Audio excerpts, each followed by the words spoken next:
Ferrari look to have a very solid. How confident are you and the team feeling coming into 2026? I don't know. I think Melbourne, Saturday afternoon. The most famous driver in Formula One history climbs out of a Ferrari, and the paddock goes quiet. Not because of what happened on track, because of what he said after. I was feeling great. I did not expect what they've shown. That was tricky.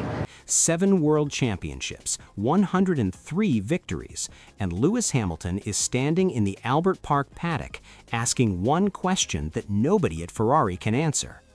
Where did those 4/10ths go? Because the gap to Mercedes wasn't just a number on a timing screen, it was a message, brutal, cold, and unmistakable. And the question now burning through the entire Formula One world is this. And then we went into Q2 and we had some problems with our engines. What they've done with their engine and It was a mess for everybody. the amount of performance they found compared to others. Has Ferrari already failed Lewis Hamilton, or is something far more dangerous happening inside that red garage? Let's go back to the moment it unraveled. Q2, Albert Park. Ferrari's garage erupts with a problem nobody expected. Engine deployment issues, battery thermal warnings, the kind of chaos that doesn't just cost lap time, it destroys the entire strategic architecture of a qualifying session.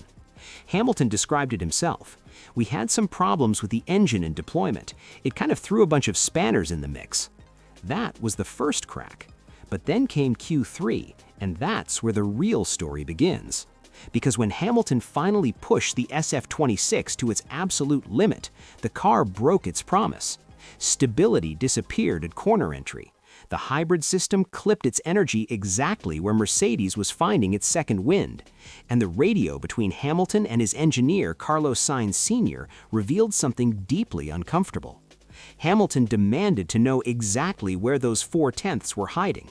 He wanted specifics. He wanted the precise electrical or mechanical reason why his car was hitting a power limit at the apex of Melbourne's fast sweepers. What he received was generic sector data.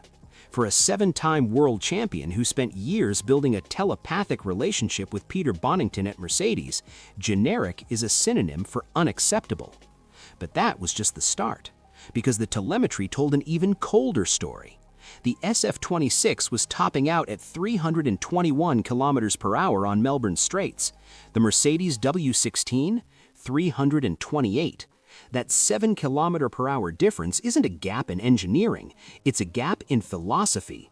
And it forced Hamilton to attack corners harder, load the tires deeper, and burn the very rubber he needed for the race. A vicious cycle, beginning and ending with the power unit. Now here's what Ferrari wanted you to believe. That it was fine, that Hamilton was still adapting, that Charles Leclerc's P4 showed the car had pace, that Fred Vasseur's calm post-qualifying demeanor meant the situation was under control. And on the surface, the data almost supported that story. Hamilton was getting closer to Leclerc's microsectors, he was beginning to decode the SF26's reactive front axle. Engineers noticed him adapting his braking technique, lifting earlier, carrying higher minimum speed through corners, mirroring the style Leclerc had refined for years. Progress, real, measurable progress. But then comes the twist. Because while Hamilton was discovering how to drive the Ferrari was simultaneously revealing a flaw that no amount of driver adaptation can fix alone. The SF26 has an operating window so narrow, so unforgiving, that the moment tire temperature drifts even slightly, the moment aerodynamic balance shifts by a fraction, the performance doesn't fade gradually, it disappears instantly. And in a qualifying session measured in milliseconds, instantly is everything. This is where it gets serious. After qualifying, Ferrari engineers sat down with the full telemetry package, and what they found wasn't a bad lap, it wasn't driver error, it wasn't bad luck, it was a structural characteristic of the car itself. The SF26 responds with extraordinary sensitivity to setup changes, which sounds like a strength, and in development terms, it is. But during a race weekend with limited time and limited laps, that same sensitivity becomes a liability. Hamilton confirmed it without saying it directly. The hardest part for us was managing the battery energy. Under 2026 regulations, the power split between combustion engine and electrical deployment sits at nearly 50-50. If your battery harvest cycle is compromised, as Ferrari's was in Q2, you enter Q3 with depleted electrical reserves.